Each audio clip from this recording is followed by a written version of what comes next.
ಈ ಬೇವಿನ ಮರದಲ್ಲಿ ಸಿಹಿ ಬರ್ತಾ ಇದೆ ಅಂತಂದ್ರೆ ಇದಕ್ಕೆ ಅರ್ಥ ಎಂತ ಬಿಡಪ್ಪ ಇದಕ್ಕೆ? ಯಾವ್ದು ದೇವ್ರಿಗೆ ಕುಡ್ರವ ಏನಪ್ಪ ಏನಾರ ಆದತೆ ಏನೋ. ಕುರಟ್ಟಿ ಹೊಸೂರಲ್ಲಿ ಪ್ರಕೃತಿ ವಿಸ್ಮಯ.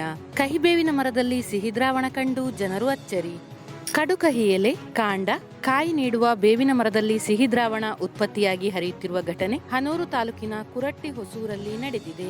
ಕುರಟ್ಟಿ ಹೊಸೂರಿನ ಮುನಿಸಿದ್ದ ಎಂಬುವವರ ಜಮೀನಿನಲ್ಲಿ ಬೆಳೆದಿರುವ ಸುಮಾರು 15 ವರ್ಷದ ಬೇವಿನ ಮರದಲ್ಲಿ ಈ ವಿಸ್ಮಯ ಕಂಡುಬಂದಿದ್ದು, ಹಾಲಿನಂತೆ ಬಣ್ಣದ ನೀರು ಬೇವಿನ ಮರದ 3-4 ಕಡೆಯಿಂದ ಜಿನುಗುತ್ತಿದೆ.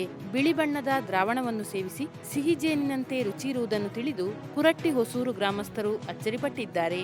ಬೇವಿನ ಮರ ಕಹಿಯಾದರೆ ಆ ಮರದಿಂದ ಬರುತ್ತಿರುವ ದ್ರಾವಣ ಸಕ್ಕರೆಯಷ್ಟೇ ಸಿಹಿಯಾಗಿದೆ ಎನ್ನುತ್ತಿದ್ದಾರೆ ಗ್ರಾಮಸ್ಥರು.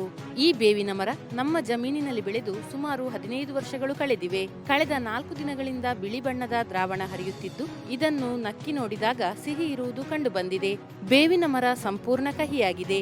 ಬಿಳಿ ದ್ರಾವಣ ಸಿಹಿಯಾಗಿರುವುದು ಅಚ್ಚರಿ ಮೂಡಿಸಿದೆ ಎಂದು ಮಾಲೀಕ ಮುನಿಸಿದ್ದ ಶೆಟ್ಟಿ ಪತ್ರಿಕೆಗೆ ತಿಳಿಸಿದ್ದಾರೆ. ಬೇವಿನ ಮರ ಅಂದರೆ ಅದು ಕಹಿನೇ ಅಲ್ವಾ? ಹೌದು. ಈ ಬೇವಿನ ಮರದಲ್ಲಿ ಸಿಹಿ ಬರ್ತಾ ಇದೆ ಅಂತಂದ್ರೆ ಇದಕ್ಕೆ ಅರ್ಥ ಎಂತ ಬಿಡಪ್ಪ ಇದಕ್ಕೆ? ಯಾವ್ದು ದೇವ್ರಿಗೆ ಕುಡ್ರವ ಏನಪ್ಪ ಏನಾರ ಆದತೆ ಏನೋ. ಹಾಂ, ನಿಮ್ಮ ಏಜ್ಗೆ ಇದು ಯಾವುದು ಇಲ್ಲೂ ನೋಡಲಿಲ್ಲ? ಯಾವ್ದು ಇಲ್ಲ. ಹಾಂ ನಮ್ಮ ಏಜಲ್ಲಿ ಯಾವ್ದು ನೋಡ್ಲಿಲ್ಲ. ಹಾಂ. ಹಾಗಂದ್ರೆ ಇವ್ ಅಣ್ಣವ್ರ ಏಜ್ ಇದ್ಲು ಯಾವ್ದು ನೋಡ್ಲಿಲ್ಲ. ನೋಡಿದ್ರ ಅಣ್ಣ ಇದಕ್ಕೆ ತರ ಎಲ್ಲೂ ನೋಡ್ಲಿಲ್ಲ. ನಮ್ಮ ಅಪ್ಪರೇ ನೋಡ್ಲಿಲ್ಲ. ಹಾಂ.